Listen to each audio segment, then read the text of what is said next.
Today, we're jumping into a really thought-provoking and, yeah, maybe a little controversial idea that completely rethinks civil marriage. We're going to look at some new data-driven research that asks a pretty wild question. What if marriage wasn't forever by default, but was something you had to consciously choose to renew? And just to get a sense of the scale we're talking about, look at this number. Over 2 million. That's right, 2 million marriages happen every single year in the US alone.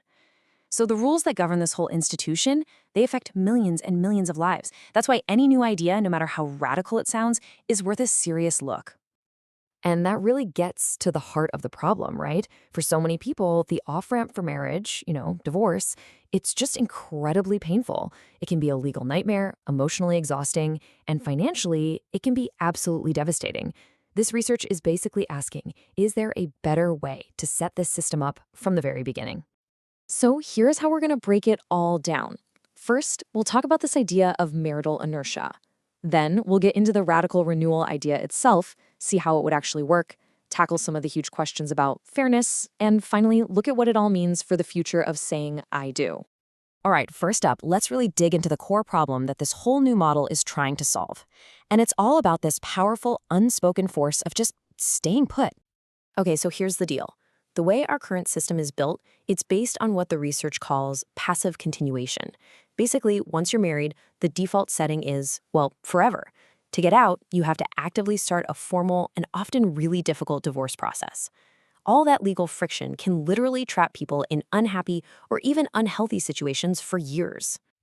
So if that inertia is the problem, how do we fix it?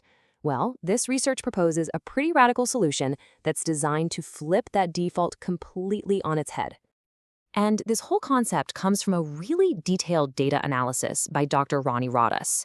He looked at everything, legal trends, demographics, social science, to design and really think through a totally different way to approach civil marriage. And what makes his perspective so unique is his background. You see, he's not just a technology researcher. He also has a master's degree in criminal justice, which is a social science. That combination is key because it lets him look at a deeply human thing like marriage with this super rigorous, data-driven, systems-level approach. It's fascinating. And that brings us to his big idea, the renewable 3-year marriage license, or R3 for short. Just imagine a civil marriage that comes with a 3-year term. To keep it going, both people have to actively, consciously agree to renew it. If they don't, the marriage just ends through a simple administrative process. Okay, so that's the concept. But how would this actually work in the real world? Let's walk through the mechanics of it. The process is designed to be pretty straightforward. A couple would choose this R3 option when they get married. Then, as they get close to the end of the 3 years, a 90-day renewal window opens up. If they both agree, great. They renew and a new term starts. But if one or both don't renew, it just converts to a non-renewal, which triggers a pre-agreed-upon exit plan instead of a messy divorce. Now, this is where the idea gets really critical, because a model like this brings up some huge questions, right? Especially when it comes to protecting the person who might be more vulnerable in the relationship. And here is the biggest one. What happens to the spouse who earns less money, or maybe stepped away from their career to raise the kids? Could they just be left high and dry financially after 3 years if their partner decides not to renew? So the research tackles this head-on. The risk is absolutely real, no question. But the R3 model isn't just about an easy exit, it's about a fair exit. And here's the key. Built-in default protections for things like temporary financial support, a parenting plan, and how to divide property would be part of the license from day one. So if a non-renewal happens, those safeguards just kick in automatically. It turns a potential court battle into a simple administrative process. And this quote from Dr. Rodis really just nails the whole philosophy behind this. The goal is to shift marriage from being about passive continuation, just staying together by default, to being about active consent, a partnership that's based on a continuous, conscious choice.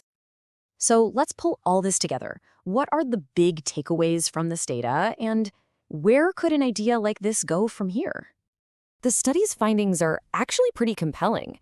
It suggests the model is legally feasible, that it aligns the legal paperwork with the emotional reality of a relationship, and that it could even take a huge load off our court systems. But, and this is so important, it only works if those equity guardrails, those built-in protections, are totally solid and non-negotiable. So this isn't just some theory on a paper. The number one recommendation from the research is a call to action. Let's test it. The only way we'll ever know if this could actually work is to launch pilot programs and get some real-world data on how couples actually use it. If this got you thinking and you want to dive way deeper into the data, the methodology, all of it, you can find the full analysis and more of Dr. Rhoda's work over at PhDadvancement.com. And that leaves us with this one last kind of mind-bending thought. It sounds totally backwards, but by making the exit easier, fairer, and less painful, could we actually make the commitment of those who choose to stay even stronger, more intentional, and more meaningful? It's definitely something to think about.